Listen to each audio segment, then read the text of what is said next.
presión de la posición vertical, ¿cierto? Si los puntos se encuentran a la misma altura y el fluido está en reposo, la presión en esos dos puntos es la misma, dado que la fuerza que se está ejerciendo sobre ellos, que corresponde al peso del fluido, se distribuye de manera uniforme y eso es lo que corresponde a la definición de presión. Que solamente hay cambios de presión cuando hablamos de cambios de altura, ya sea más profundo o más alto. Si está más profundo, pues carga más, entonces la presión que se siente es mayor. Y que, digamos, ese efecto que tiene la altura o los cambios de altura con respecto a los cambios de presión es mucho más significativa en el caso de fluidos líquidos, ¿cierto? En los fluidos gaseosos tenemos que para que se sienta realmente una diferencia de presiones significativas entre un punto y otro, la distancia entre esos dos puntos debe ser considerable. Listo, mientras que los líquidos puede ser que debido a su misma densidad, a su misma masa, no sea necesario hacer cambios de altura tan altos para uno experimentar o para uno evidenciar cambios de presiones significativos. Profe, Brian. duda. Pues ahorita nos explicaste que la presión pues estaría más o menos dada hacia abajo, ¿no? Si le damos una dirección. ¿Cómo aumenta hacia abajo, sí. ¿Cómo explicarías el principio de Pascal? Sino que en el principio de Pascal lo que pasa es que una fuerza se distribuye a través de un fluido, pero si están a la misma altura cambia, pero cambia la presión es la misma. Lo que hace el principio de Pascal es, bueno, la presión es la misma, si están a la misma altura, pero lo que cambia es el área de incidencia. Mira que usted en un lado tiene un área más pequeña, por ejemplo, usted tiene un gato, tiene un área más pequeña y del otro lado tiene un área más grande. Entonces, lo que usted dice, las presiones son iguales porque están los dos fluidos a la misma altura, pero lo que levanta el carro, lo que hace el otro es la fuerza, ¿cierto? Y la fuerza es diferente a la presión. O sea, usted puede manejar en dos puntos si el fluido está estático en la misma presión, pero digamos que la fuerza cambia porque el área es diferente. Y eso es lo que pasa, por ejemplo, con un gato hidráulico. Usted ejerce una presión, pero la está ejerciendo sobre un área más pequeña, entonces como tal la fuerza sobre área pues le va a dar un valor de presión y lo que hace al otro lado donde el área es mayor es amplificar la fuerza, ¿cierto? O sea, la presión en los dos puntos es la misma, pero la fuerza que usted ejerce, digamos, cambia porque el área cambia.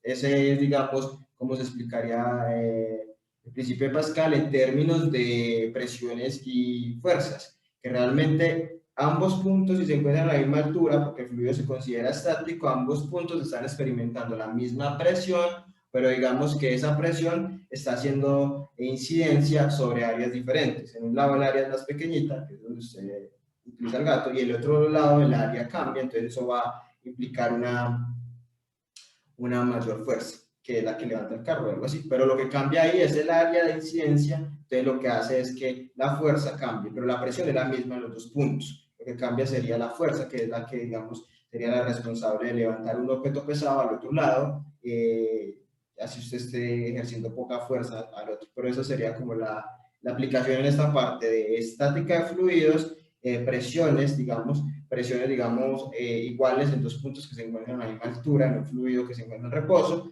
pero digamos la magnificación de la fuerza se da debido al cambio en el área. No sé si hay más preguntas, otro comentario.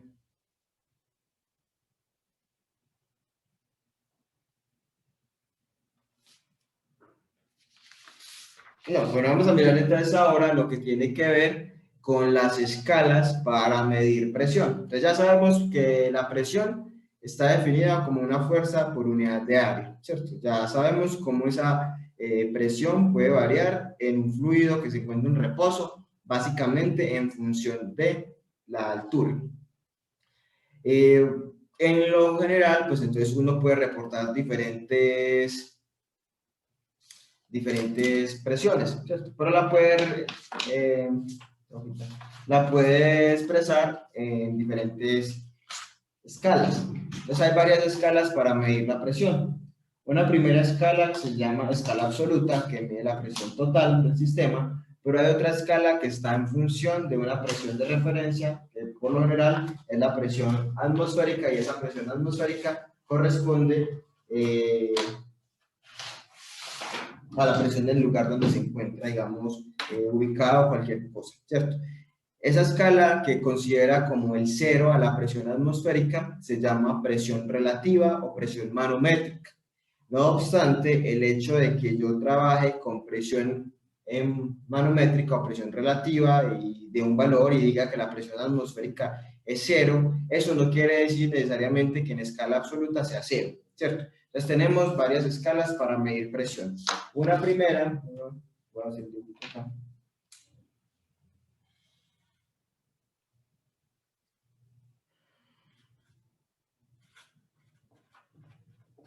Bueno, creo que el lunes con uno de los grupos lo hablábamos cuando estábamos haciendo el ejercicio de la presión de vapor, que para cavitar hablábamos de esas escalas para medir presión.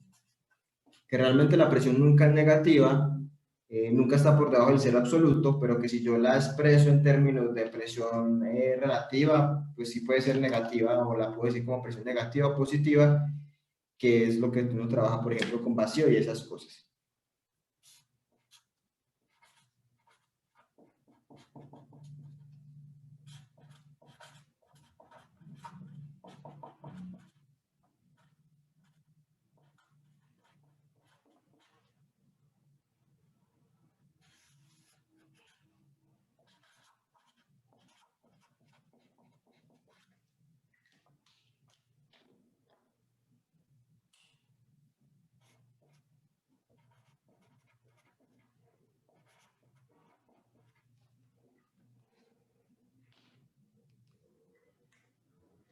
Entonces, para medir la presión tenemos varias escalas, ¿cierto? Entonces está una escala que corresponde a la escala absoluta, que corresponde a medir la presión desde el cero absoluto, ¿cierto? Entonces, a partir de ese punto, todas las presiones siempre van a ser positivas. O sea que en escala absoluta usted nunca va a tener un valor de presión negativo. ¿Qué es la escala absoluta? Como la escala real, ¿cierto? Por así decirlo. Usted nunca va a tener una presión negativa. En ese punto siempre van a ser mayores a cero absoluto y es como la presión real que se está sintiendo. Sin embargo, usted tiene otra escala o hay otra escala que toma como referencia la presión atmosférica del sitio donde estamos, de cualquier sitio. En esa escala que se llama escala manométrica o escala relativa, entonces por lo tanto yo reporto presiones manométricas o presiones relativas, en esa escala la presión atmosférica corresponde al cero, es como mi referencia. Entonces toda presión que esté por debajo, por encima, perdón, de la atmosférica, yo la llamo presión positiva, y toda presión que esté por debajo de la presión atmosférica, yo la llamo presión negativa, ¿cierto? Así, digamos que en escala absoluta yo no hablo de presiones negativas, en este caso sí puedo hablar de presión negativa porque lo estoy haciendo o la estoy reportando en función de la presión atmosférica, o sea, está debajo de la atmosférica. Como les decía, puede ser una atmósfera la atmosférica y la presión de mi proceso es 0.8. Está por debajo de la atmosférica, o sea que si yo reporto esa presión en escala manométrica, o sea, considerando como cero la atmosférica, pues si está por debajo del cero, la tomo negativa, pero realmente no es que sea un valor negativo, simplemente en esa escala, porque la escala, digamos, real es la escala absoluta. Y de hecho, algunos valores de presión, como por ejemplo la presión de vapor, no se pueden reportar en escala manométrica o relativa. Ellas se expresan en presiones absolutas.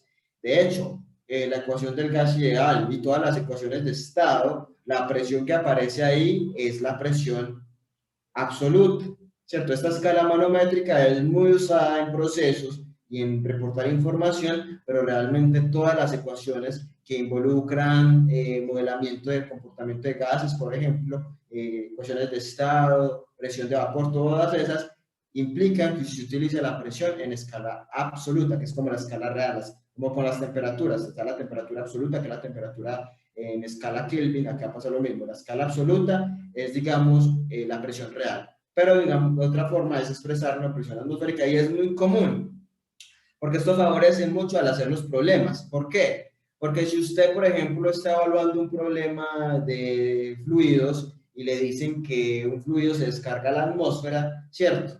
Entonces usted se puede evitar la pregunta bueno, ¿en dónde lo estoy descargando? ¿Dónde estoy evaluando el problema? ¿En Cartagena, en Medellín, en Bogotá, en Tunja? ¿Dónde? ¿Dónde estoy evaluando el proceso?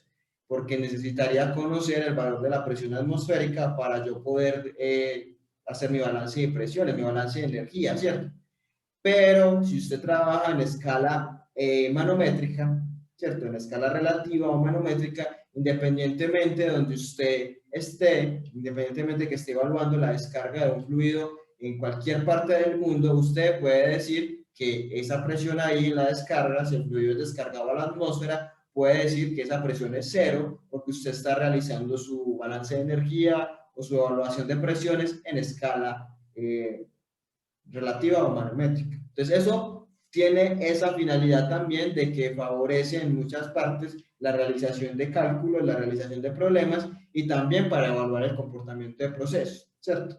Por ejemplo, ustedes le pueden dar una